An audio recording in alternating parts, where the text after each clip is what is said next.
What's up, everybody? Welcome to another edition of the Reality TV RHAPpy Hour. My name is Jordan Parhar, and today we are back talking about Big Brother Canada 5, recapping the first eviction in the Big Brother Odyssey with some good pals of mine. First is a man who we are having on the RHAPpy Hour, I believe, officially for the first time. You know him from Big Brother Canada 4. He is Taran Armstrong's hero in life. It is the great Mitch Moffit, ladies and gentlemen. Mitch, how are you? Hey, I'm good. Thank you guys very much for having me. I'm pumped to be part of this team now in a way, like to the live feeds and stuff. I haven't had a chance to do it in a long time. I didn't watch really these American seasons, so it feels exciting to be back in the Big Brother game. It's exciting to have you here, Mitch, and have you aboard. Yeah, this is a really good point. It's. I think you're going to be. I'm excited to have you off the show. I would have loved to see you on this season, Mitch, but I'm excited to have you with us because I think you're going to give us some great analysis on this podcast and just throughout the season in general. So happy to have you aboard. Next on the panel is a man who wants to fire me and replace me with Willow McDonald. It is Taran Armstrong, ladies and gentlemen. Oh, no. Taran, how are you? Oh no, he listened to that podcast. Oh, I listened as soon as it was done. I was driving to school this morning. I was like, oh, I'm going to listen to this podcast. The rest I missed. As soon as I'm off it, Taran's like, yeah, guys, let's get rid of Jordan and replace him with Willow. Willow is very good, by the way. Can you really blame me? Wouldn't you make the same choice? No, I mean, to be honest, I probably would. Willow's really good. I love Willow. She's awesome. So it's all good, Taran. But how are you? You got to be super excited. Your circuits, they're getting pumped up. I'm giddy, Jordan. We have Mitch on the podcast. I couldn't be anything other than giddy. What's more exciting, having Mitch on the podcast or the live feeds being back? Having Mitch on the podcast. Oh, wow. Okay. So this is Big Brother Canada. Oh, Big Brother Canada.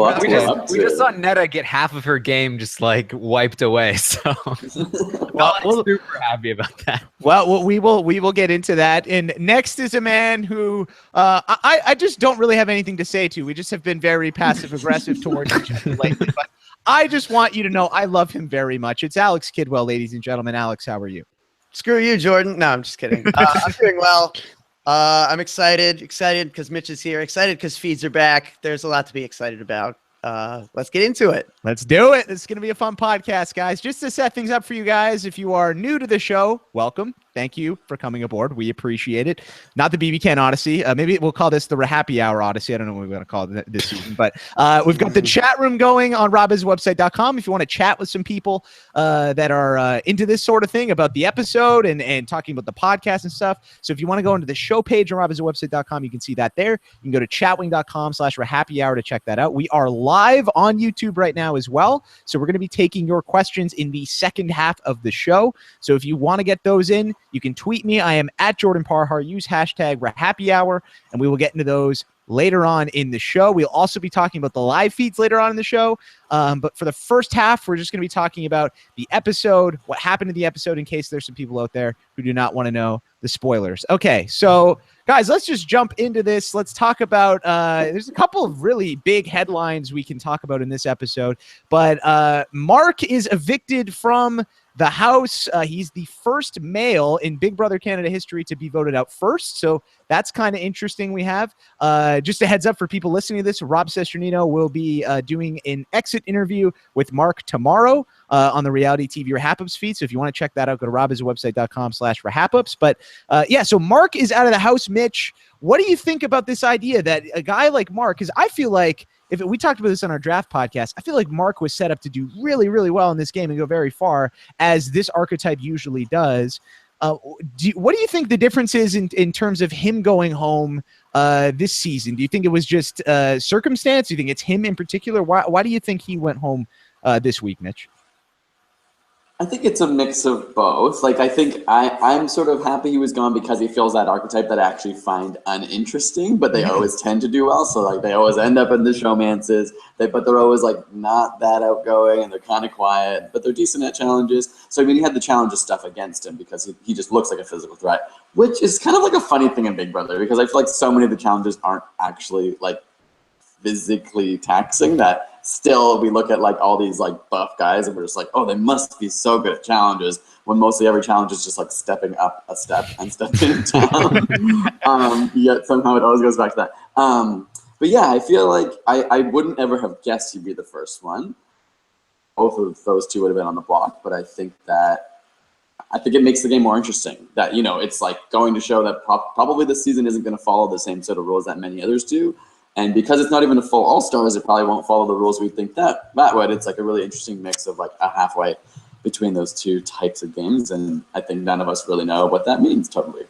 Absolutely. It's we're in uncharted territory with this 8-on-8, especially with Canada. We haven't seen returnees before. The thing I wanted to ask you, Mitch, that I found really interesting was this whole vote situation. I think it's super rare, especially on a returnee season. We see the vote is 7-6, and it's not the vets versus the newbies. It's actually kind of a split in terms of just the whole house in general. So just to recap what the actual votes were. Votes to evict Demetri were Jackie, Dylan, Kevin, Emily, Dallas, and Bruno. And then the votes to evict Mark were Dre, Gary, Ika, William, Cass, Neda, and Cindy. So it looks like Gary and all the returning females are on the same page here, Mitch. So what do you think about this? Because I found that super fascinating. It's week 1 and the vets already are not working together. Yeah, I think it was bound to happen because so many of them, they're back for redemption, but some of them are going to overplay their game right up front because they feel like they need to prove themselves. And I mean, they did a good job picking them because like not many of them are like close friends, and some of them have weird history and past.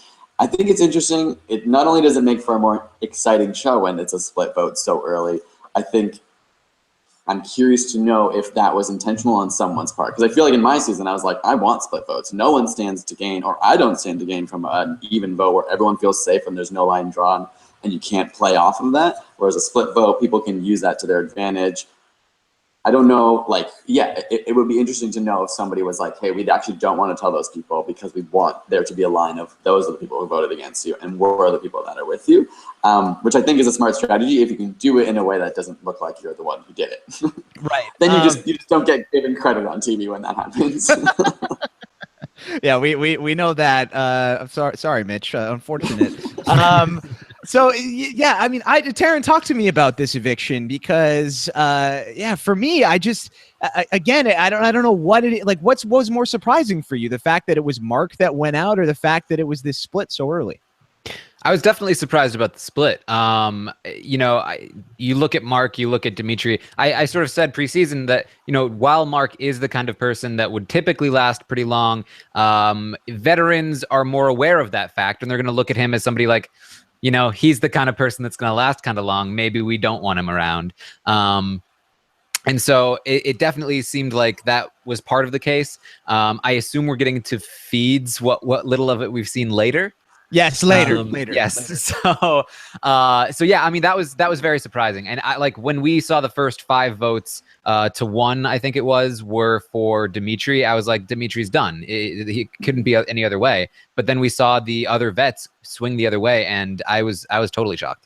Yeah, super exciting here, Alex Kidwell. How do you think this is gonna go? I mean, the fact that we've got, so it looks like the dudes minus Gary, the vets at least, are on one side, and the girls are on the other side. Alex, how do you think this is gonna play out? Well, you know, I think it's too early to really say where lines are necessarily drawn. I don't know that we have enough information, certainly from the episodes, because they really did kind of usk through a lot of the strategic nuance that happens in between the ceremonies and the competitions for a lot of the episodes. There's a lot to get to in an hour. So, you know, just based on what we saw, yes, it's surprising and it's close and it's, you know, it's a narrow margin that seems like it kind of separates people. But I also feel like this was a bit of like just, you know, the vets still working together, but they had strong preferences of which pawn to keep for themselves to a degree. You know what I mean? Like, I think all the vets at this point have pretty well established that they're in control. And, you know, from what I saw, they mostly want to work with each other. I think Gary was the only one who really articulated, at least in the diary room, like, I don't really necessarily have any interest in working with the veterans per se. But all the rest seem like to understand the value of sticking together and to be trying to push that agenda. So I think, you know, it's interesting to see that they didn't vote together, but it also, I don't think, means that they're not going to come back together if they need to for a vote. Mitch, I want to talk to you. Talking about Alex brings up this, the lack of a lot of strategy in this episode. One thing we did see though was that clip of Cass manipulating Demetri to get him to pick a fight with Dylan and to call him out. What did you think of that move on Cass's end? I mean, I loved it. I was like, in that moment, I realized if Mark goes home or Demetri stays, then this is Cass's doing. Not just because of that, but probably because of all the things we didn't see means that she's pushed for it. Whether or not she's pushed too obviously or not, we'll find out going forward. But in that episode, it was like, okay, this shows in some regards that Cass has a hold on some people, or she's played her move and she's gotten the result she wanted, which can be a good thing or a bad thing this early on. But yeah, I thought it was a pretty fascinating thing I think it was a good move for Cass because I think she's a little bit of the odd duck in the returnees. She's from the most recent season, so she probably has had the least time with the other returnees, and she's probably going to need to rely on some of these people for that. What is your take on Cass as a player? Because you're the only one in this panel who has played with her, so you've got a pretty good sense of her and her personality. How do you feel about Cass's chances in this game with these returning players? You did mention the fact that she may be on the outs a little bit, but I'm curious as to hear your thoughts on that. Yeah, Cass is an interesting player, and she definitely morphed over the course of her season, and my perception of her morphed a lot. So when I was in the house with her, I was just like, Cass is not a good player because everyone is aware of what she's doing. So she would come up to me and be like, Mitch, I feel like we have a special connection and blah, blah, blah. And then I'd be like, I know you're going and telling everyone the same thing. Like everyone would kind of be like, Cass does the same thing to me. But then after watching the season back and seeing the second half, I feel like she did actually get her footing, whether or not that was aided by Tim. Obviously, Tim was an amazing ally for her to have. And I hate having to give him credit for her work because this is her chance now to show, like, you know what, maybe I didn't have my footing at the beginning then, but I got it at the end, and now I can show you I have it. So I'm curious to see if Cass can pull through on this because I recall seeing her as not a great player when I was there, and whether or not that will be like history repeating itself. And she almost went home with Tim's vote in my season.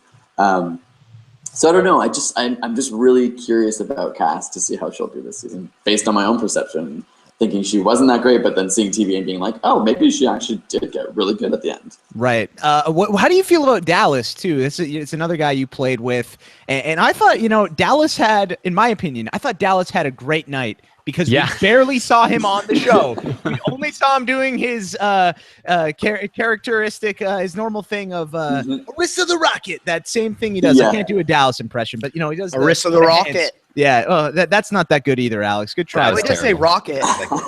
That was. He always has the. Is that Canadian or is that like specific to where Dallas is from to say Rocket like that? Rocket? Surely that is not.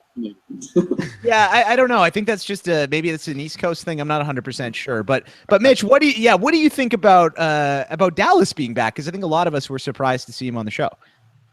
Oh yeah, me too. I think that because of that, he could do well. I mean, Dallas is interesting because I had a hard time with him in my house, not like out in the open, but I never really connected with him. But there were a lot of other people in our house that, despite my feelings for being like, how does anyone really get along with him? Like a lot of people like really connected because he is really rambunctious and tells really obnoxious jokes and whatever. But coming into this season, I was like, you know what? Often when we watch like Survivor returnee seasons, we see people who are kind of like, why are they on this season do so well? Because they have the least to live up to. People aren't really looking at them as major threats. And I feel like he will benefit from that. The problem, like he'll probably find, is like he just voted on the wrong side of the house right now. So again, 2 years in a row, right? Yeah, I was like, he must be having flashbacks right now, and it's like the 7-6 vote. You know what I mean? Like it was just almost. So, I mean, if he's smart, he'll be thinking like, okay, how did I react last time to this, and what do I do different now? It certainly doesn't feel the exact same as last time because he kind of was like it was him versus Jared, or at least that's what was kind of like brewing. Whereas this time, it doesn't feel like he's really the center of any of that, but it could become that. I'm not sure. Taran, how do you feel about Dallas's chances as your backup Bruno, like you said in the draft, preseason draft? Rob Sesternino said that Dallas is his pick now, because he's the backup Bruno. Yeah, well, someone tweeted, where is Dallas? And I said he's busy winning the season because I really feel like, he's not in a great spot right now. He was in the minority on this vote. He could be in trouble with the vets. He could be in trouble with the new players. Who knows? But I don't think it matters. I don't think it matters if he's in trouble with anyone because who's going to waste an HOH on Dallas? If he's really just doing nothing, if he's doing nothing TV worthy, then I think he's going to get by. And I think he's going to be seen as a useful tool to pick up later in the game. And I feel like Dallas is in this for the long haul. And I think he's going to be underestimated because I think that he's somebody that has potentially changed his demeanor in the game. Alex, talk to me about Demetri a little bit. What did you feel? How did you think about Demetri and how he approached that whole Dylan situation that I was talking to Mitch about earlier? Just what his method. What did he say? He's like, I want to just shut you up. That's what he said. Yeah, how did you feel about that, Alex? Yeah, that was I felt it was pretty obvious that it was like just a ploy. Like it seemed like a ploy. It would seem fishy to me if I was watching it in the house. But at the same time, it was good TV. It was funny. It was really awkward, and it didn't really make any sense. But I mean, something worked. So we don't really know because we don't have feeds. If that allowed them to really spin a narrative where he's gonna go after Dylan, don't even worry about it, or what it was. But they swung the votes. I mean, Demetri's, whatever. Dylan called him Demetri's. Yeah. We still have no clear verdict on this because Dylan called him Demetri's. But everyone else are calling him Demetri. Cass so they don't even Demetri's. know. Cass so maybe it's Demetri's. Oh, wow. But I think Arissa called him Demetri. Yeah. Sure. Oh, okay, Jordan. That's the official. Arissa does it. Yeah, I guess we're not confused that about Neda and Neda, so I guess we can go. Nice to have Mitch's here tonight. Oh man, Neda. Got to talk about Neda. We're gonna talk about Neda and the twist in a sec here, but I want to backtrack to before that. Mitch, talk to me about Karen. How did you feel about Karen? Do you watch Real Housewives of Orange County, Mitch? Because I've been saying all preseason that Karen is like Vicky Gunvalson from that show. Are you familiar? I'm not. No, I don't watch that show. Okay, have you ever said that, Jordan? I don't remember you saying that ever. That's the new Ginger Ninja. Okay, I'm gonna say that every single episode. People are gonna get very annoyed, and they're gonna write hate mail and stuff about me on Reddit. It's gonna be great. I can't wait. But Mitch, talk to me about Karen a little bit here. Super all over the place. I mean, she first nominates the two. Well, first she's like, I want to go after Kevin or Neda, and then Cindy, very impressively, manages to shift her focus and gets her focused on those two guys, Mark and Demetri. But then she goes to the newbies and says, "Hey, I want to, I'm down to get rid of a backdoor vet. Like, this is what we're gonna do." But then she's with Gary and Cass later and says, "You guys, no wonder you guys didn't win the first time. You guys suck." All this stuff. So, how soon is Karen going to be out of this house? And did you enjoy her? Oh, I love Karen already. I hope this continues. As a character, I love Karen. She's got great one-liners. She's hilarious. She's frantic, which makes a good character. Now that we have the feeds, it'll be interesting to actually see her in action and see if it is as frantic as the show. Because this episode is like this, then this, and this, and this, and it's just jumping all over the place. And maybe she's not as good as she thinks she is at trying to play the middle. It feels like because she was HOH, she was trying to appease everybody and make them know hey, I don't really know what I'm gonna do. So I think I'm with you guys, but I might do this. So I know she may get a bit of a bad rap right now, but I think she has potential. I actually don't think people will really go after her. I don't think Demetri will go after her right now. Mm-hmm. I don't think, you know what I mean? In terms of, even though she nominated him, I can't see who goes after Karen right now because there's a lot of other boiling pots around the whole house, it seems. Taran, do you agree with that sentiment? Yeah, well, last night I said that Karen has potential to be like a Paul Jackson, and I feel like she's close. She's getting there, dude. Yeah, I feel like she's pretty close to a Paul Jackson. But if Paul Jackson had been taken in by more experienced players who understood his value as a tool in the game, so we could see a lot of great stuff from Karen. I'm kind of excited about what we're gonna see. Alex, I was incredibly impressed with Cindy's work with Karen and just Cindy in general in this episode. Am I wrong in thinking that Cindy, like, I perceive this as Cindy is like the captain of the of the vets. She's the messiah of the veterans. Alex, did you see it that way too? I mean, she does seem to be a linchpin between a lot of the relationships, like maintaining kind of that working dynamic. And I think it is a testament to how many volatile personalities they put in there. That, I mean, you know, we saw a scene where Aika made Cindy look downright reasonable. You know what I mean? Like, Cindy looks very rational and composed and logical. And you're just like, whoa, like Aika had to be working pretty hard to pull that one off. But it's, it's good. I think, you know, certainly that scene with Karen, Cindy says it herself, like, well, that was a lot easier than I thought it would be. And I think, I don't know how much credit we can necessarily give her when Karen already was throwing out one newbie, which, I mean, it's just illogical. If you're 8 new players, the only shot you have is to try to stick together at the beginning, I think. And there was not even really seemingly any discussion of really trying to make that happen. She was already thinking at least one new player. And so then she was like, well, and Cindy's like, well, no, not Neda. Stay away from Neda. She was like, oh, okay, well, then 2 new players. And Cindy's like, yeah, that could work. You know, it's like, so on one hand, yes, I definitely want to say Cindy seems much improved for sure. But I'm not ready to, like, anoint her Danielle Reyes just yet either. Yeah, it's still early, but a very strong showing from Cindy. I was very, very impressed. And I think that if she keeps this up, I think she's going to do pretty well in this game, Taran. Yeah, she's pretty much playing, you know, I don't want to say she's changed too much because I think she's playing pretty similarly to how she did in season 3. Only this time she has a bit more credibility to back her up. Yes. So it's not falling flat like it did before. And what happened was last time it fell flat and she got flustered, and that's when she made a lot of mistakes. So I'm not too optimistic about her chances moving forward because if something goes wrong, I don't think she necessarily has the tools to fix it. But in the meantime, I do think she's doing pretty well right now. How did you feel about Cindy's performance, Mitch?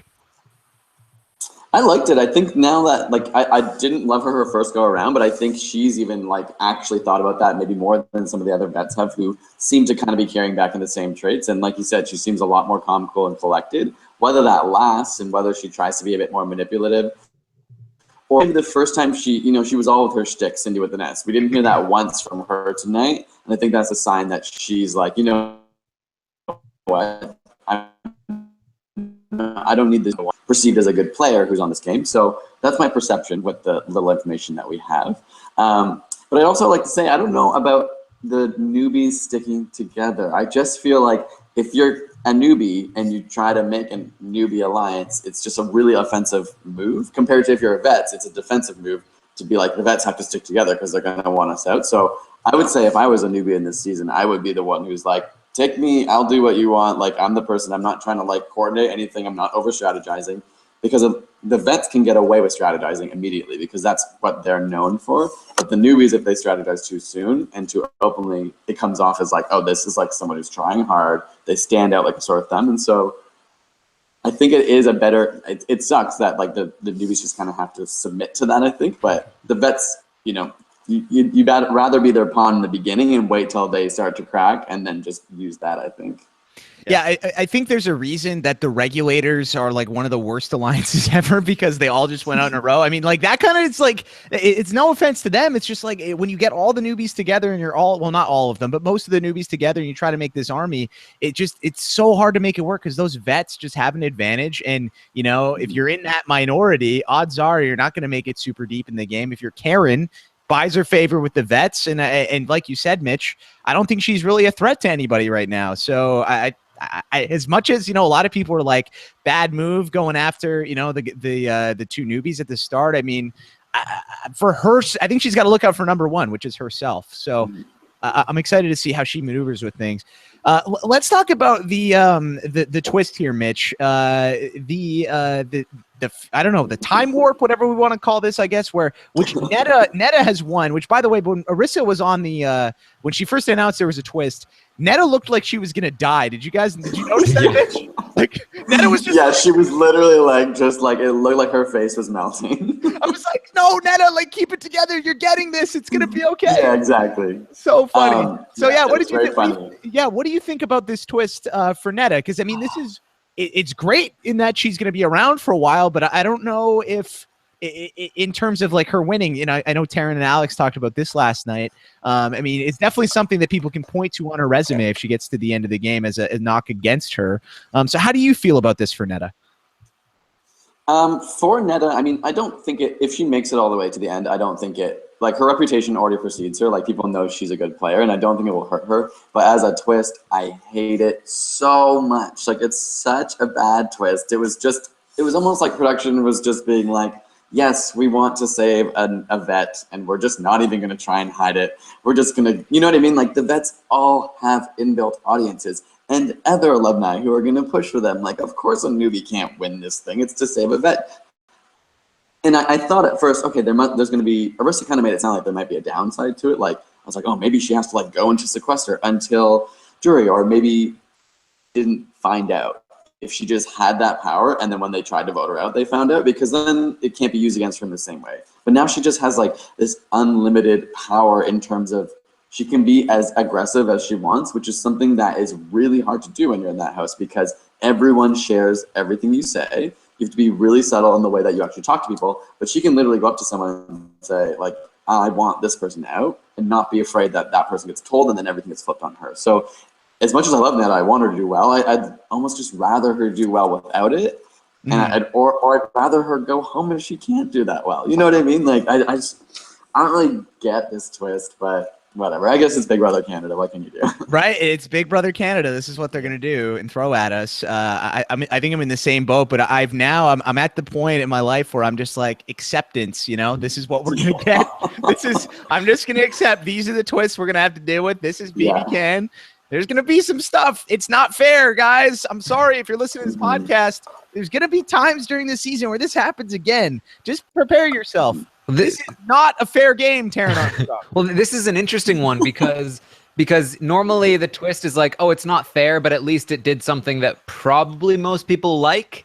But this is something that usually people dislike it if it does something they don't like. Like when Mitch goes home because of the fake double eviction, nobody likes that because everyone loves Mitch. And I'm not going to hear otherwise. But this is something that most people want, right? Like most people want Neda in the game, but people are still annoyed at it because it's just not a good twist. Like people want to see Neda in the game because they want to see Neda play the game, and Neda is not going to be playing the same game. You know what I mean? Like this is an unbelievable power. Like nobody can even say anything about Neda for like a good 5 weeks. She is going to be the center of any powerful anything in this house because she's the only one with concrete power. Like always, it's like she's always HOH basically. I think the idea that it's a disadvantage, I think it theoretically could be in a small sense, but I really don't think it will be. I think it's such a huge advantage. Any advantage it gives totally outweighs anything else. And I'm really upset that we're not going to be able to see Neda play like a full game, especially knowing that she wasn't really in trouble. She did manage to survive that first week pretty well, and she probably was in a decent position moving forward, considering she was in the majority. So it's unfortunate. Yeah, and I think it's.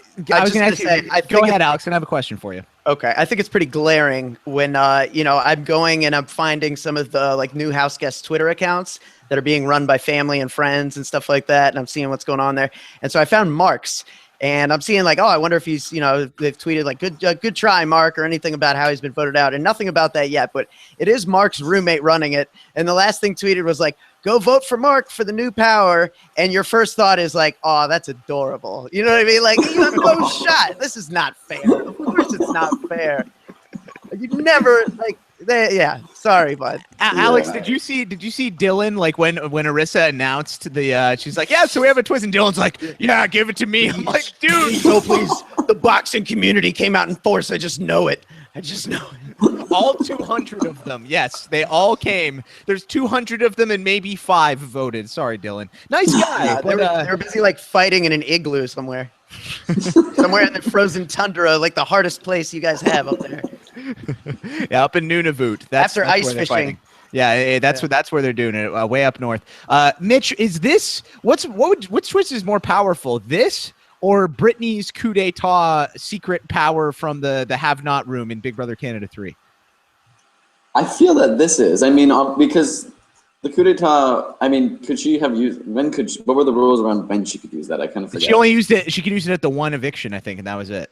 Exactly. So I mean, it's just a one instant thing. Like obviously, it was a great opportunity for her, and it was like an amazing twist to help her game. But this is just like Neda just got how many of those? You know what I mean? Not that she can alter the game in the same way, but this is what I don't like, these kinds of twists that change the game are interesting because then people have to learn how to play this with this new set of rules. Mm-hmm. But twists that literally, because I even find the twist that like ended up putting me out of the game more interesting because it actually just added this weird little element that was kind of fascinating that they could kind of watch.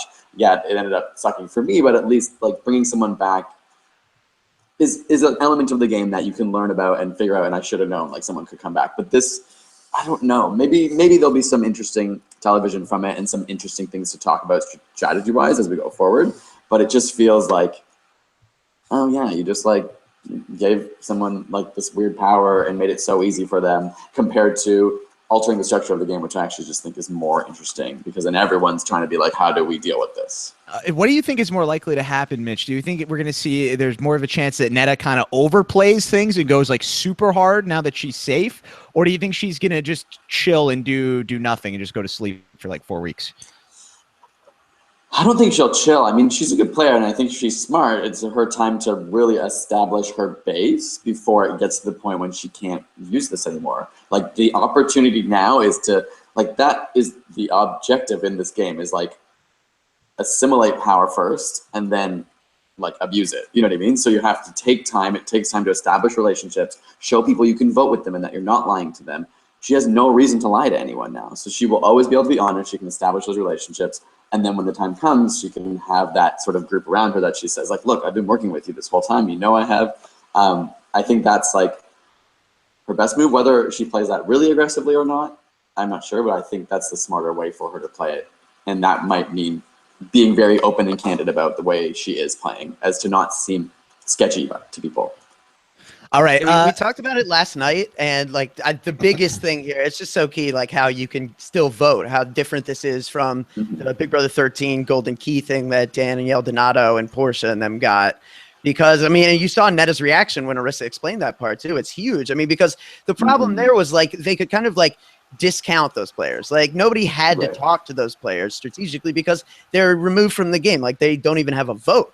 So, I mean, you can't do that with Neda. You have to still incorporate Neda into your plans when you're formulating who to nominate, who to target, that kind of thing, because she's still a vote. So she still gets the benefit of really being included in all the conversations, but she really has nothing to lose. I mean, she's playing with house money for the next few weeks. She can really, like, potentially try to gamble and shake some things up and really craft a, like, post-jury group that she's comfortable playing with for the long phase. All right, guys. Anything we want to talk about from the episode before we jump into the live feeds? Mitch, anything you want to add? I mean, I guess I'll only just add that it feels like for whoever's in her alliance, it's a huge advantage as well, because in terms of like people wanting to win veto, to take other people off, like now the alliance as a whole can be more safe and strategize around that. Like Neda doesn't need to ever win the veto if she can give it to someone else, like in the case that a challenge would allow her to help her teammate, because they already have somebody else who's protected. So yeah, I mean, like, there might be some stuff that's interesting that comes to watch from it, guys, with that element, but I hate it. I hate it. Soon you will accept it, Mitch. Soon. Give it time. Yeah, I was in one more year. I was in your spot a year ago, and then I was like, okay, just like this is it. We're just dealing with it. Jordan, what'd you think about Bruno's first guess in the veto? The win a dog cave? Almost. Keep trying, bud. You're getting there. I love trial and error. I'm just so I just love Bruno. Just seeing him on the show. I know he is so happy to be in there, and just seeing him in the hot tub with Kevin, I was just like, man, that was Bruno's spot on my season. So I'm super stoked to see Bruno. We'll talk more about him when we get to the live feeds here. But this is your warning. If you do not want to be spoiled on what's going down, who won HOH, what's happening on the live feeds, now is your time to bounce out. There really isn't a lot happening though, so just stick around. I mean, it's, you know, I say this every time, but seriously, if you're not somebody who watches feeds, if you're a regular Big Brother watcher, you watch the episodes, you don't watch feeds, you don't keep up with spoilers, come to the dark side. It's so much more fun keeping up to everything. You can listen to all these podcasts instead of it being half an hour. You know, you listen for like an hour. It covers your whole commute. Just do it. It's way more fun, especially on this season with the people we have on this cast. Feeds are going to be so fun. But anyway, enough rambling. Let's get into what is happening on the feed. Sorry, Taran, who has won head of household? Demetri has won head of household. Oh, yeah. Baby. Demetri. So you'd think based on the episode, man, Cass, what a smart move. She's really got Demetri in her back pocket. She's really running the house right now. No, Cass is on the outs. Cass is very, very in trouble. Talk apparently, about what's going on, Taran. What's happening? Yes, so apparently Ika, according to Ika, was the one that flipped the vote very, very last minute. Kevin and Bruno were not in on it, but they are coming up with a lie to say that they were in on it and that they were just voting Demetri out in order to confuse people, to make it seem like they weren't working with the other vets. The old Spencer and Howard move. Yes, apparently there was some drama between Mark and Cass, and Cass has talked about wanting to backdoor Neda and talking about wanting to backdoor Bruno. And so she is in a lot of trouble. But she apparently does have a good enough relationship with Demetri that Ika does not think that she can get Demetri to nominate Cass, even though basically everyone wants her to, or wants him to. Basically, Cass is the #1 target of the vets, all of the vets except for Gary and Dallas. Dallas is not with Bruno and Kevin. He is with Cass. They are seeing him as somebody that's untrustworthy. Karen talked about him playing both sides, so Dallas is not in a great spot right now. He could potentially be somebody that goes this week if things don't go well. But right now it looks like the target is going to be Dylan, the one that Demetri started the fight with, which is interesting considering Cass is the one that made him start the fight with him, and now Cass doesn't want Dylan to go. So it's looking like Dylan and potentially Emily will be going up on the block. At least right now, at least according to Ika. Ika seems to be the one who's pulling the most strings at the moment. Okay, wow. So that's the problem with starting a public fight, right? Is that then if you win power, if you don't put that person up, now you're a liar. You know what I mean? You paint yourself in a corner there. So yeah, Alex, this is interesting then. So Ika. So now we're thinking Ika is running the show. Have you been seeing have we been seeing anything else with Ika, or is this just based off of one conversation that Taran's talking about? No, Ika's putting in a lot of legwork. She's she's doing a lot. A lot of people want to work with her right now. I think based on her position right now, she's in like the position you want to be in weeks from now. I think maybe she's out of the gate a little too hot, really wanting to make up for her last time. And I don't know if this is going to last long term, but right now, I mean, it seems good. It seems like she's going to Demetri with, Gary and with Cindy and people and convincing him that, Cass wasn't the one that had his back, and he's telling them that they're safe this week. So I think, it's possible Ika has more pull with Demetri's at this point than Cassandra does. Either way, I mean, she's definitely good short term. And it looks like the people he's planning on targeting are closer to Cass than they are to Ika or Cindy or Neda, who are all talking about needing Cass to go now. Yeah, basically, Ika is in with almost everybody. She talked about she is closer to Demetri than Cass is, so she has pulled Demetri away from Cass, apparently. Cass still trusts Ika. She was talking to Ika about how she's upset that Neda won the fan favorite vote and that she thought she was going to win the fan favorite vote. Wait, hold on. Cass is upset or Ika's upset? Cass is upset. Okay. She was more popular than Neda. She was hopeful. So she is talking to Ika about Neda doesn't like me. We need to go after Kevin and Bruno. Meanwhile, Ika is already talking about we need to get rid of Cass. We need to reel in Kevin and Bruno. So Cass is really out on a limb, and she's already trusting the wrong people. She's got a lot of work to do if she wants to get out of this spot.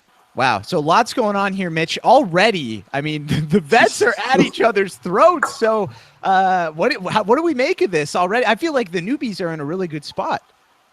Yeah, and yet we're only talking about newbies going home, right? I mean, Cass potentially winning. So I don't get it. Why don't they just take the shot? I'm confused. I mean, I guess it's because a newbie has. It's weird that all the newbies would just only put up newbies. I'll be interested to see if Cass actually is in hot water this week because Demetri's head. But yeah, it feels awfully awfully similar to the beginning of our season with Cass and Dallas now, because Dallas was deemed untrustworthy because he was also trying to play the middle too hard, but it was really obvious. And people were just like, you're lying and you're telling people these things. And then even his vote, he fully lied about, but everyone's like, we can count. Like, we know you're lying.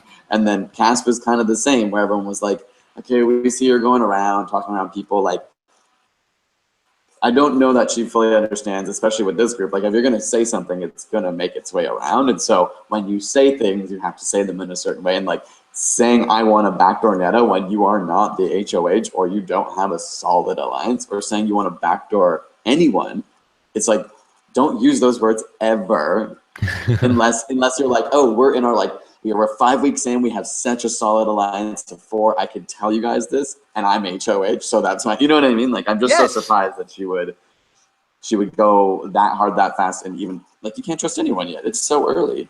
Yeah, go ahead, Taran. I think it's unsurprising, somewhat unsurprising, that the two most recent players are, in fact, sort of replicating the games that they played last season. They have had the least amount of time to reflect. I mean, this is exactly Cass. You know, week 2, I think, in Big Brother Canada 4, she's insulting the HOH to their face, or week 3 maybe. You know, right as they win HOH, like this is kind of par for the course for Cass, and it's also kind of par for the course for Dallas to try and play the middle a little, to kind of get caught up in something and not know how to get out of it. I think Dallas will probably be okay. I don't know if people are going to spend the energy to try to get him out. He's definitely in trouble right now, though, because they're concerned that they don't have the pull with Demetri to get Cass out. So if somebody like Dylan comes off the block, they may decide, you know what, Dallas is a good enough replacement. He's close to Cass. That's a good way to strike at Cass without being able to actually strike at Cass. But I think if he survives this week, he probably has enough just like non-threateningness to weasel his way back in somewhere. But I think the hardest thing for Dallas is that he's not super strategically social. Like, unlike he might be, people can laugh at him and have fun with him, but I don't know that he's able to, other than just saying like, straight up, man, I won't vote you out. Like, let's work together. But that, like, he can't talk enough to make you feel like you believe him. And I think that's going to be the harder thing for him, is if he's not in with people. He might be being honest, but I think he's not able to like articulate himself in the same way to have them, you know, to woo people around him. Yeah, I think that's a really good point. I think he kind of, you know, is just kind of going through it the way most people would go through if they weren't playing a game, you know, where it's like he finds the people he likes and then he spends a lot of times with them. And in life, like, that's fine. But in Survivor and Big Brother, in any of these games, I caught myself. Good job, in Kidwell. any of these social strategy games, that translates to a game decision to basically put all your eggs in a minority alliance, because you're spending all your time with your few friends. And I think, you know, we saw that last season when he was kind of isolated at times with Maddie, with Ramsey, with Levita, with the people he liked. And then, you know, and he wasn't even like talking to Jared or other people, and like finding even like, you have to be able to work with everybody. I think that's a big piece of this game, is that not burning any bridges, being able to cross some of them. And Dallas is bad at that. And then this season, it seems like, at least from what I'm seeing so far on feeds, very close with Dylan, very close with Emily. And, you know, that is kind of like the group that seems to be in trouble right now. So he's in a tough spot where it seems like he's now spent a lot of time with people who can't really help him in the game. Yeah, something that we saw when we were jumping on this call was Cass was in a conversation with Kevin, where she was talking about how she kind of felt kind of like a little bit betrayed by Kevin, because he didn't really back her up when Mark came at her and he voted to keep Mark. And Kevin was trying to be like, listen, Cass, we can't be against each other. We need to work with each other. We need each other. But it really wasn't getting through to Cass. And then afterward, obviously now Cass is very, very gung-ho about, we need to target Bruno. We need to target Kevin. And this is really reminding me of you, Mitch, actually, when like, I feel like you would keep trying to be like, Cass, we need each other. We need to work together. But she never really like took to it. Do you have any insight on that? I mean, yeah, Cass is like a really interesting person, and she's just like unique and quirky, and it's difficult to read her. And in the house, I would have been happy to work with her, but I could never get like a real connection that didn't feel a little bit fluffy or fake, even if she was at times being real. I'm sure Kevin's having that same feeling of like, I'm talking to you and we're saying all the right things, but it's not really like clicking, you know? And that's the weird thing on the outside people don't always see, is that like so much of these games, and I can only assume a game like Survivor is the same, it's moves and you wonder why they didn't do something else, but it's like so much of it is based on the way you feel and who you think you can just trust based on your interactions with them, because you can feel a lot. Like, it is so weird. I sat in that house for like 3 or 4 weeks and probably said like 10 words to Dallas in those first 4 weeks. And then it was not until like the last couple of weeks where we were both there that we actually had a few more conversations. And you're like, you're living with this person 24/7 a day and you actually just don't talk to them. And it's because you get vibes from people. Not that we like hated each other by any means, but you just know like, yeah, we just don't like click for whatever reason. And that is a big barrier to cross. You can't just say like, I trust you, we're in an alliance, yay, all good. It's like, well, is that real? I don't know. Yeah, totally, man. That's it's so funny that there are certain people. I think I feel the same thing. Like on my season, there are people like that. I think every season there are a few people like that where on paper it makes sense, but just like something just doesn't click. It's like, what? I don't know. It's just very. And for some reason, Cass comes across like really amazing on TV because she's like hilarious in the DR and she's not afraid to like do stuff on camera. But then when you're there, it doesn't come across the same way. Like it's a little, I don't know how to describe it, but yeah, no, it's funny, Mitch, because it was the same thing I found on Big Brother. I mean, not so much with me, but I think a lot of people found this on Big Brother Canada 3 with Kevin. I think that a lot of people in the house didn't click with Kevin. It seemed like on paper they could work with him, but they just couldn't like get build a genuine bond with him. But then on the show, everyone was like, "Oh, Kevin's so great!" Like all the fans loved Kevin. Yeah. So it's weird. I wonder what I would love to see someone do like a case study on that and figure out what the traits are that cause this to be a thing. Well, I think it's universal. I don't think there's anyone. I think that's just a part of life. You know, I mean, I think like if you look at like, you know, for example, I know this is Canada and I'm kind of really breaking here, but like every president in U.S. history has like no one ever has an approval rating of like 80. You know what I mean? Like no matter what they ever do, like 20% of people are like, this guy sucks. You know what I mean? Like, so I think that's just an element of being human, is that like some people are just naturally inclined to dislike other personalities. And I think that's a big piece of why these games are so fascinating, is that it's very hard. Like, what is the personality that can truly be a chameleon and get everyone to find some common ground with every type of person? I mean, it does seem very, very difficult. Dan Giesling. Yeah, that's what I was going to say. Dan Giesling. Right. So then when we see it, we talk about it like it's like a unicorn or something, because I do think it's very difficult in life and in these games. So Dan Giesling is a unicorn. Breaking news from Alex Kidwell. Well, I was thinking Dr. Will when I said unicorn, but okay, well, Dr. Will too. too. Sure, Dr. Will can be a unicorn. There's 2 unicorns. There we go. It can only be one. It's got weird. Alex, I want to ask you, what are the alliances? You know, we see Ica is working with a lot of people right now. Are there any, like, what are the clear alliances that we can see from the little bit of feeds that have been open so far? I mean, it definitely seems like your buddies Kevin and Bruno are pretty tight, and I think Chop 2.0, they almost did it. Yeah. Yeah, Ginger Ninja is climbing that wall as we speak so he can get in the action. And then, yeah, I mean, I think it looks like Cindy is really running a lot of information to them. I don't know if Cindy's more loyal to them or to Ica, but her and Ica are definitely very close, and she's keeping Kevin and Bruno in the loop. Neda, obviously, it's interesting. I think we're already seeing some examples of how Neda is playing differently because of this, you know, because she's won this thing. Yeah, because of this twist. Because she's saying stuff like, I don't even want to talk to Cassandra. Like, I'm annoyed that I have to deal with this. And Ica's like trying to convince her why she should like fake it. It's like, you know, if Neda was potentially at risk of ever being nominated, like she wouldn't say that. She would be very capable. We know Neda's capable of faking a smile with people. I mean, that's what she's known for. But, you know, it's interesting that now that she doesn't have to, it's like, well, I can't be bothered to want to do it, you know? So I think that is a way that twist could potentially hurt her game without her necessarily realizing it. Cassandra is trying to do damage control with Ica and Neda. I mean, she's saying like, we're the 3 strongest women in Big Brother Canada history. We have to stick together. And I think there's a point to be made there. But right before that, Ica just run up there before Cassandra to tell Neda about what Cassandra had said about how she thought she deserved the power that Neda won. And Neda thinks that's pretty petty, which it kind of is. So of course, yeah, that probably undoes everything Cassandra just came up there to do before it ever got started. So it's oh no, it's rough. It's rough for Cassandra. I think, yeah. I mean, like Taran said, the fact that maybe Ica believes, which, you know, based on the limited information we have, I guess we're inclined to believe that maybe Demetri's wouldn't be willing to put up Cassandra. That might be her only saving grace this week.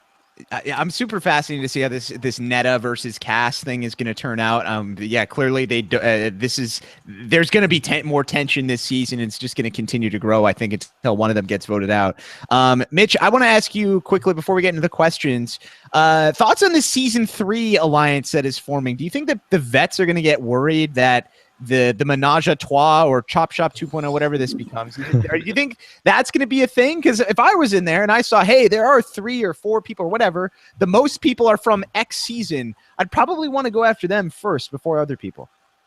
Yeah, you'd be a bit worried, and like, that goes back to like the feelings you have, and those feelings can be based on relationships. When you know someone from the past, I mean, I don't think any of them have like bad blood between the 3 of them, right? No. So they probably feel like they have a warmth to each other just because they're like, cool, we're like familiar with each other, we know how we live, we know how we act.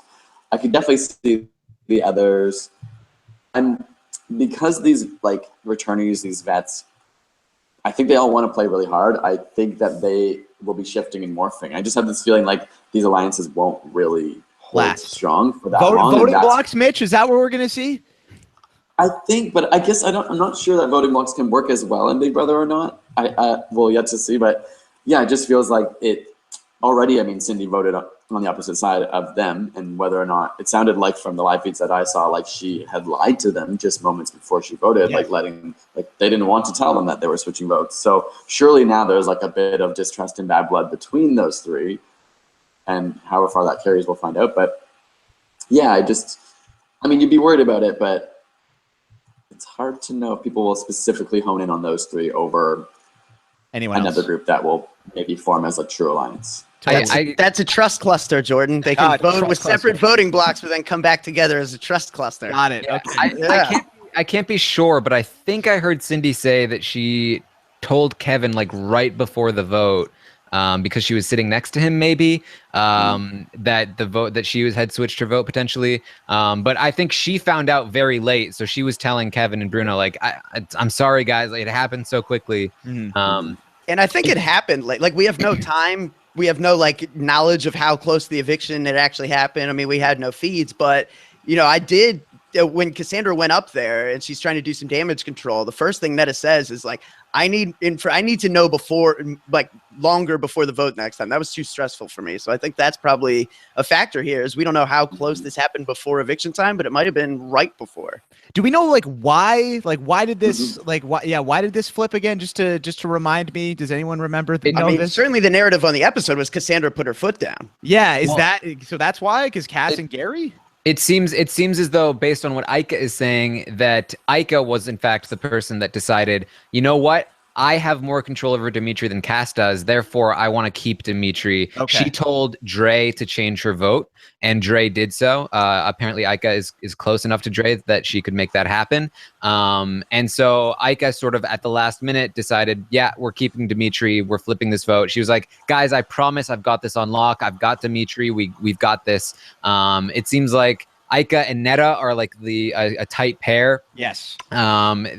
Kevin and Bruno, a tight pair. We've got Cindy kind of in the middle of those two pairs. Ika also has Demetri and Dre. They seem Ika seems very, very close with Dre. And so Ika really seems to be at the center of a lot of things. I don't think that's great for her because it's way too early to be at the center of so many things. But I think Neda right now is really happy because Ika is running around doing a bunch of work for her, and Neda is sitting back. Like, this is exactly like what they were doing in the beginning of season 2, only unsuccessfully. This time they're doing it successfully. So I feel like Neda is in an even better position. Plus, she's immune until jury. So things are looking very great for Neda at the moment. Absolutely. Mitch, you have time for a couple questions? Yeah, of course. Yeah, I'm in the rush. Okay, let's do it then. Let's take this first question from friend of the show, Mike Bloom, at a Mike Bloom type. Mike says, please power rank BB Can first HOHs on an entertainment level. Hashtag RHAPpy hour. So Mitch, in terms of entertainment in BB Can history, which HOH was most entertaining to least entertaining? I guess from season 1, we have Suzette Amaya. Season 2, my boy Poppin' Paul Jackson. Season 3, Technically, there wasn't. Well, Bobby, I guess, would be the first HOH technically because week 1 we didn't have one. Right. Week 4 or season 4, sorry, we had Levita, and then season 5 we have Mama Karen. So, or maybe an easier question: just who's most entertaining of those that you found?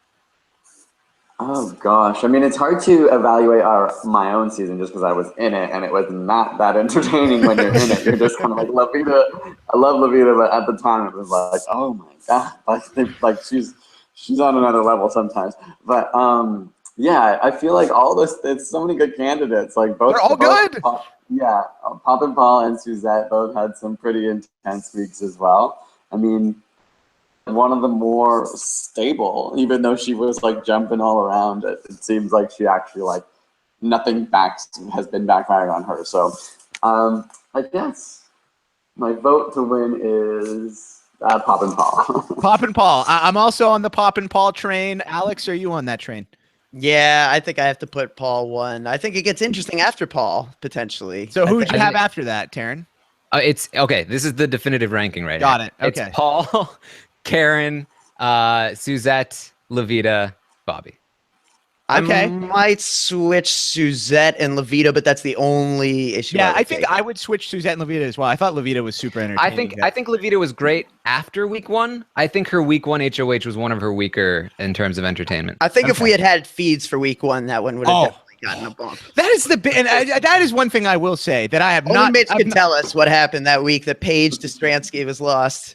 Yeah, like that's the one thing, Mitch. I said I'm preaching acceptance. This is the one thing I'm not accepting. We needs week 1, please. Let's just give it to us. Why can't we have it? I forgot to rant about this because it's like I don't understand why we miss an entire week of feeds, and this is also the week that we get the least amount of like footage from the episode. Like 3/4 of the episode last night was introduction. We got like we got nothing basically. We got the beginning of a competition, or we got a whole competition, whatever it was. We got like no footage from the actual week.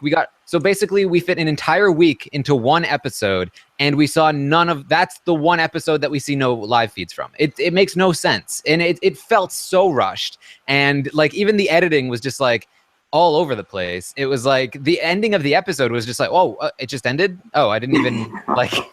I just like either give us feeds or like edit this into something a little more easy to follow because this is the most important week of the entire season. There's so many things going on. And can you imagine if someone like Neda did go home and then like just the fans would have gone nuts.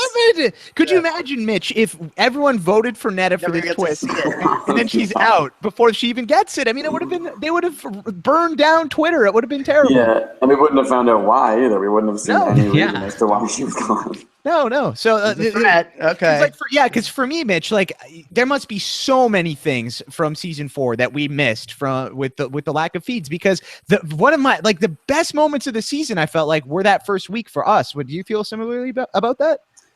Yeah, I mean it's a lot going on. Like definitely, it's a hectic. I don't know that it certainly wasn't the craziest week, but I think I can. You're in there and you're like, oh man, like people are missing this stuff at home. Like there were fights that were never aired. There was like issues that went on because. I mean, that's when Dallas was like called out and Ramsey were called out for being on different sides and lying about things. So, I mean, it felt like there's definitely a lot going on. I don't know how practically they could start the feeds earlier though, right? Without they need their lead time to make each episode. Yeah, I would say here's the solution. Just do the Big Brother US way of doing it. So do the premiere on the Wednesday, where you just introduce everyone and don't even show the HOH. Don't even really show anything. Maybe the start of the HOH, okay? And then we'll just do that. And then on the Thursday, then show us the nominations and then show us the nominations. Yeah, let's just chill. Let's get to know these people, see the dynamics. Because I'm sure a lot of stuff is going down. And then the next week on the Monday, then we'll get the veto. Then Wednesday, or I don't know, just figure something. That's all whack. Make the first week 2 weeks is what Big Brother US. First week 2 weeks, so it's 15 days. So that way, if you're the first one out, if you're Mark, at least hey, you got 15 days in the BB Can house. I mean, it was like particularly bad on your season because Canada had to vote on people on one night. Yeah. One night, and we thought we were like, oh well, they clearly know, like they know that Risha has been doing all this stuff and they've seen all this. No, it was on nothing. There was nothing. Peely still won that. So and it's also like even just looking at this one. The feeds are coming in, and like immediately we're seeing Ika and Neda trash talking Cass, right? And so people are like, whoa, people love Cass. They're like, what's going on here? But if the feeds had started like a few days earlier, perhaps Maybe we Cass know. would be the one that's getting the backlash, because Cass was the one who theoretically, according to them, threw the first stone. They'd be like, whoa, Cass, why are you going after Neda? Why are you doing this? Like, even just in terms of like fan perspective, which is important in Big Brother Canada, we're missing out on a lot of things, and it's altering the way that we see things. Or if they just waited until tonight to start the voting for this like twist power and everyone's bashing Cass, maybe all of a sudden she does win the thing. Yeah, So yeah, I mean, it changes a lot. Yep. Yeah, definitely. Let's take this next question. It's from at Mr. Robot Taran. Mr. Robot Taran asks, did RHAP, RHAPpy Hour, and Reddit ruin Neda's game? They've been talking up Neda for years, and everyone knows how good she can be. What do you think about that, Mitch? Well, ruin her game. I think it's like it's too early to know now. Like I said, I don't think this will be the determining factor in her like losing if she makes it to the final. But it might be. I mean, I can definitely see her using it as a reason to say like, take me to the final because no one's going to vote for me because I got carried halfway through this game. But it definitely is going to have an impact on her game, whether for better or worse. And as much as if I was there, yeah, I want to be safe. I'd rather be there than go home, and she probably feels the same way. I would also, honestly, much rather, for a second time, just get to play and see what I can actually do. Because for the rest of her life, even if she wins, it's gonna be, well, you did win, but you had that thing. You know what I mean? Like the same. People are thing always going to point to that. Yeah, and I think in the same way that I think that happens to Sarah. I think that happens to Jillian. It's like they won. It doesn't matter, but they still kind of get the like, oh, but you this have that thing. Yeah, Yeah, and like, yeah. I think that's not a nice feeling to have, and you'd rather just win it and be like, yeah, I won, and you can't really dispute it. Absolutely. And I think with Neda too, she's somebody who is not a person who is just going to, if she wins, I think she wants people to remember her as, she said it in her interviews, I want to be remembered as one of the greatest players that ever played this game. And if she wins with the help of this twist, then yeah, she's always going to have that, which is unfortunate. But you know what? I mean, it just, if Neda wins, I think she'll be happy. That'll be good enough. But definitely something to think about. It totally takes away some of the polish, right, or the shine of the play. Like, could you imagine if on Big Brother All Stars, Dr. Will doesn't start playing until about halfway in? Like, you know what I mean? Like, totally. That's the potential to see Neda come back and play the full game. It's unfortunate that this had to happen. In terms of us like ruining her game, I have like profusely apologized to Neda like every time that we talk her game up. I also apologize to Mitch every time I talk his game up. I do feel like it's definitely a disadvantage to them in future seasons. But at the same time, you know, she just got this power because of how popular she is. I think she would have been that popular without us. So we were probably all negative, but you know, what are we going to do? It's our job. Yeah, I mean, it is what it is. If people want to assign that much power to us, I mean, I'll take it. I mean, we ruined Big Brother over the top too, right? So sure, we ruined this game as well. Oh, please, no more OTT talk. That's banned on this podcast. We're not talking about that season anymore. Let's take this next one. This one's from Walt Reed. Walt Reed says, y'all talk about BB Can 4 people making the same mistakes. Mitch, if you were on this season, what would you have done differently? Than my previous season? I mean,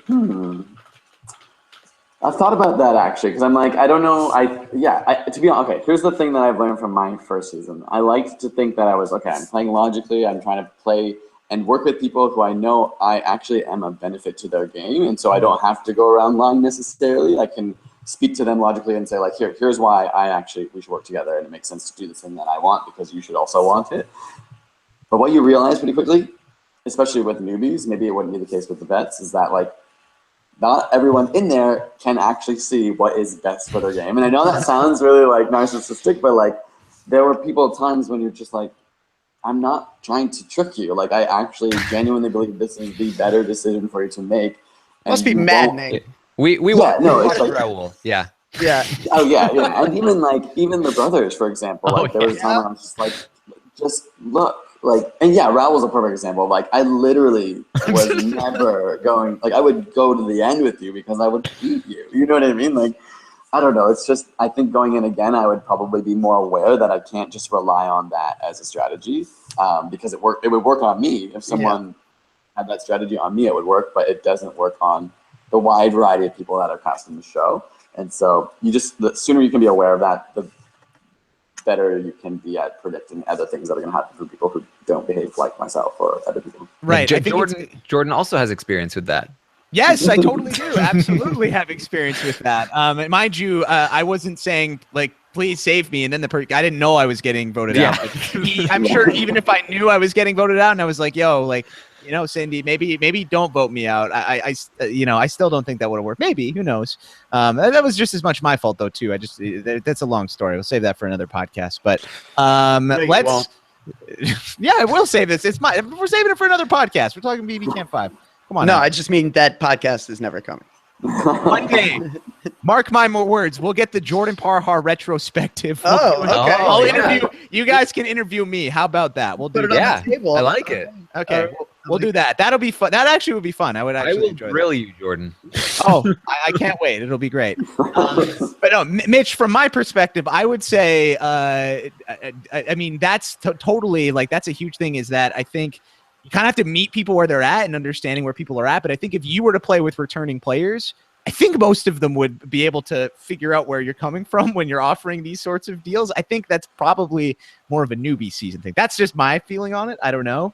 I think so. But like, I would think if both, like, even if like the brothers and Raul were back on a season again, I don't know if they, you know what I mean? We're talking about how people don't change, right? Like, yeah, that's fair. It's hard for people to change. So, I mean, there are a lot of alumni on this season that I do agree, like they're there because they can think logically. Even on the feeds, I was watching Neda be like, you know, what's the next logical step? Like, how do we talk to these people? And it's like, yeah, you can work with people like that because you're actually on the same page. But there's certainly other people that could be brought back that would be harder to do that with, I think. Absolutely. Let's take one last question before we wind things down. And I actually lost it. Let's see if I can find it. This one was from Jeremiah Yap. Jeremiah asks, Mitch, which of your fellow house guests from season 4 do you think will make it farther this season, Cassandra or Dallas?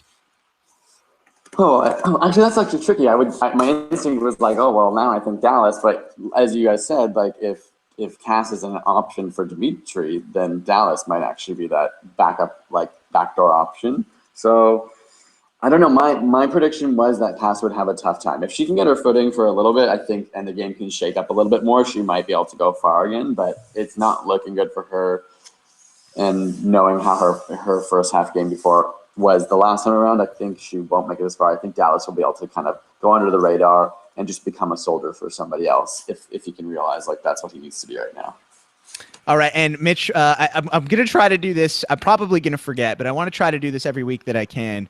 I want to get your winner pick. Who is going to win this season right now based on what we know? Oh, my gosh. Taran, quick, save Mitch. You can go first and let Mitch think. Name some names. I need a initial list. I think it's Neda. I feel like Neda has the most advantages going for her right now. Alex, how do you feel? I feel like it's gonna. Oh, sorry. Go ahead. No, you go, Mitch. You go. Yeah. You're ready. I wanted to give you time. If you're ready, go. I think it's gonna be a newbie, to be honest. I think there'll be a point at which I have this feeling that there'll be one or two newbies who can figure this out and use the vets, and then the vets will fully go ballistic on each other, and then a newbie will be able to like manipulate that. But I've yet to see which one is smart enough to do it. I just have a feeling. Newbies for Mitch. Okay, Alex, what do you think? Well, I mean, I kind of called Bruno preseason, and I don't think I've seen anything to necessarily support that, but I haven't seen anything that really discourages it either. So I'll just stick with that. Okay, I'm going to go out on a limb. I'm going to go out on a limb because if I call this is going to be so great. So I'm going to say it right now. Cindy is going to win this season. I'm going to jump on the Brent train. I think that's really possible. Like I think it's possible. Yep. She looked so good on the episode. I was so impressed. I was like, wow, this is a new person. I mean, maybe it's hard to say because this is an edited version of Cindy, and we'll see with the live feeds, but super impressed with that. I'm super impressed with her position. I don't think anybody's going to go after her. I think she's in a good spot with the newbies. She's in a good spot with the vets. Why would you get rid of Cindy? So I'm going to say Cindy's going to win this season, and we'll see what happens. But I really like what I've seen so far. Still very early, but color me impressed. I like what she's doing. All right, guys. Well, that's going to do it for this edition of the RHAPpy Hour. Thank you so much to everybody who was watching us live. We had a decent turnout here in the chat, so appreciate you guys coming on and watching with us. Mitch, we appreciate you taking some time out of your busy schedule to come on and chat with us. What do you have coming up going on? It's new stuff with ASAP Science. I know you moved to your new house, so congratulations on that. Yeah. There's some. I feel like there's always. This is the thing we always say. Is like there's some stuff that's kind of secretive in the works, but nothing too crazy right now. Just more of the same.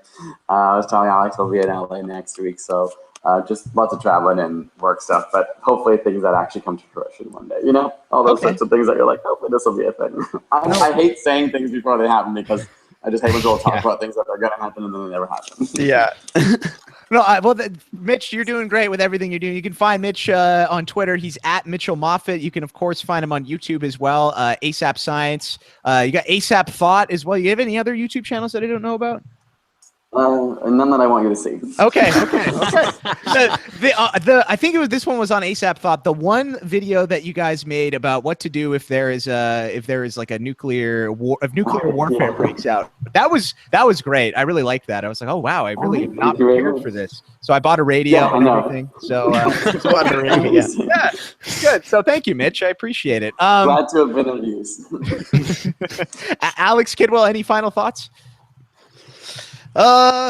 Man, it'll be interesting. We so much to break down already. You have like 15 minutes of feed, so we can only speculate at what we'll be talking about the next time we get together, which will be in person, won't it? Yes, Tuesday, 20th.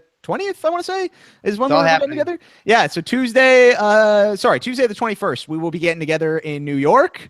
Taran, you'll be there too. You must be pretty excited, right?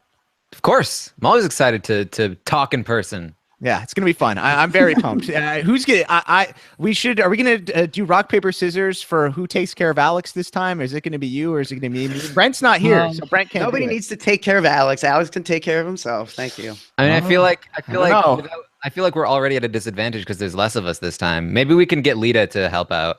True. Maybe she's gonna be there. Maybe the new thing is I'll play the role of Alex and I'll let. I was gonna say, Jordan, I hope you get messed up and then I can laugh at you and just laugh and laugh. It'll be great. And I'll Snapchat it. I'll Snapchat it too. How about that? Stay tuned. You can follow Alex on Snapchat. What is that? Is it A Kidwell something? What is it? A Kidwell 87. Yeah, I don't know how to. You can't change it, right? You just have to like start over. Yeah. All right. Well, I started over. It's so terrible. Mine is Jordan Parhar. You can follow me there on Twitter and everything like that. But yes, Alex and Taran are right. We will be in New York next week. So normally for the schedule for the Big Brother Canada 5 podcast is Rob will be live after the Monday episode.